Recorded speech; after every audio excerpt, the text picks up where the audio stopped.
Vi er på Gavne Gods, og Gavne Gods det er ejet af Otto Ristot. Det er en rigtig ø faktisk på 550 hektar, hvor Gavne Slot ligger, og hvor også avlsgården ligger, som jeg står foran. Udover øen er der landbrug og skov på den anden side også, så der er i alt 1030 hektar med landbrug og 1030 hektar med skovbrug. Og dernæst er der en 300 hektar cirka med enge, som jo ligger hele vejen rundt om øen og hele vejen rundt på de fleste af markerne omkring Sjælland, fordi det ligger ud til fjord og nord og så videre.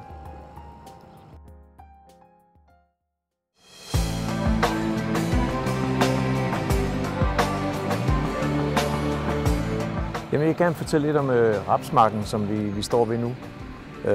I den ligger der jo et stort forsøg med plus 1 ton, som vi har deltaget i 3-4 år nu.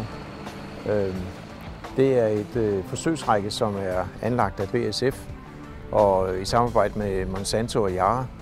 Og BASF det er naturligvis på kemidelen, og Monsanto er på source-afdelingen, og Yara det er på gødning. Vi anlægger nogle 36 meter brede parceller, hvor de 18 meter er plus 1 ton, så vi kan sammenligne så realistisk som muligt i marken. Og plus 1 ton, det er en behandlingsstrategi, som er planlagt i samarbejde med de 3 førnævnte med Yara, Monsanto og BASF. Og der forsøger vi at se, om vi kan komme 1000 kilo over det, som vi høster i gennemsnit i vores marker i forvejen. Plus 1 ton parcellen derimod, den får så ekstra tryk, og det er blandt andet Carex, som er det nye stråforkortningsmiddel, eller relativt nyt stråforkortningsmiddel til rapsen. Og det har vi kun set en meget kraftig effekt af. Vi behandler det med 0,7 liter om efteråret, og det giver en væsentlig vækstreduktion. Så vil det være et kæmpe plus, at planten er standfast og gror fra jorden af, i stedet for at stå og svæve op, som den kan risikere at gøre, hvis den ikke er stråforkortet.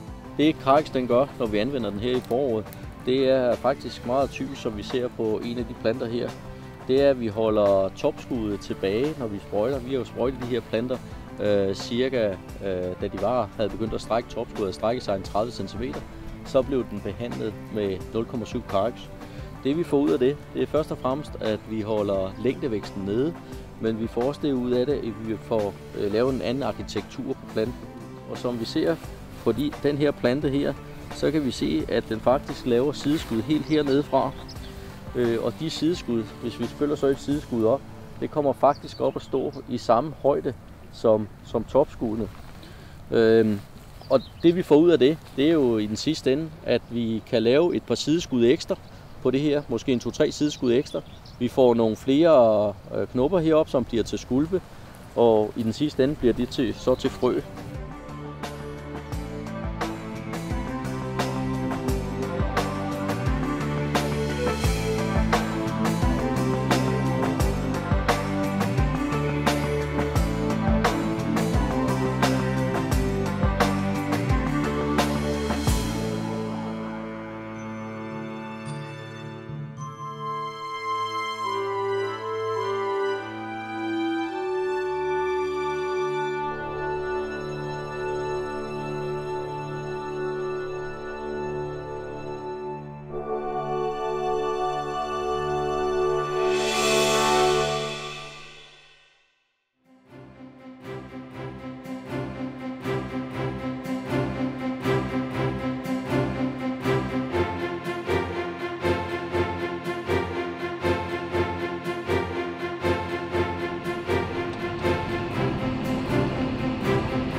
Jamen her den 16. juni, der står vi egentlig med en ret vellykket afgrøde, synes jeg. Den er sprøjtet en gang i foråret med Carex, og også en gang i efteråret.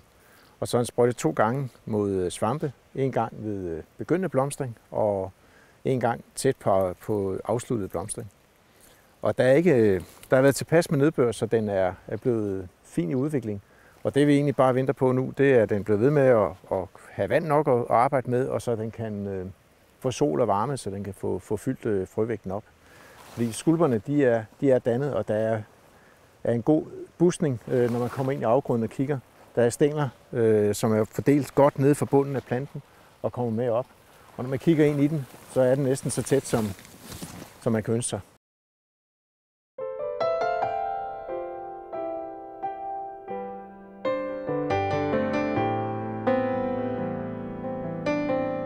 Vi er her den 9. august gået i gang med at høste forsøgene, som vi har gået fuldt hele sommeren.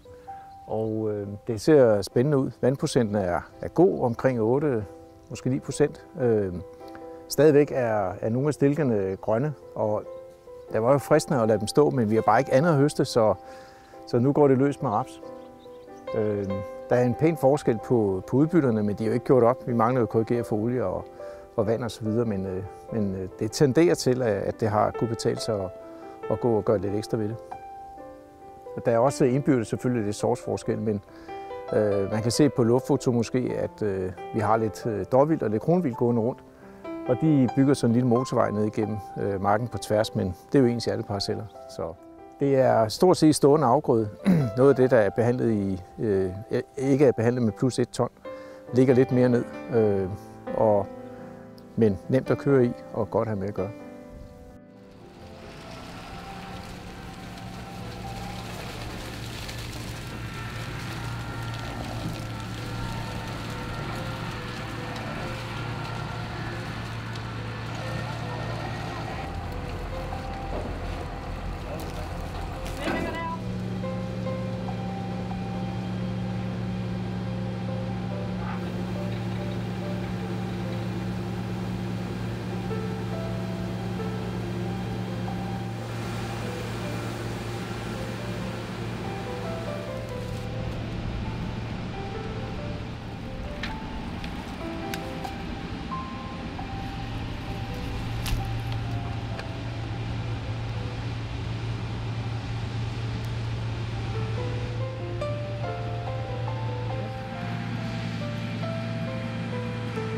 Og det her det var så udbyttet for Essentiel i plus 1 ton, og nu kom vi for første gang over 5,5 tons, faktisk næsten 5,6 tons, så det er utrolig godt, utrolig lovende, super udbytte.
BASF. We create chemistry.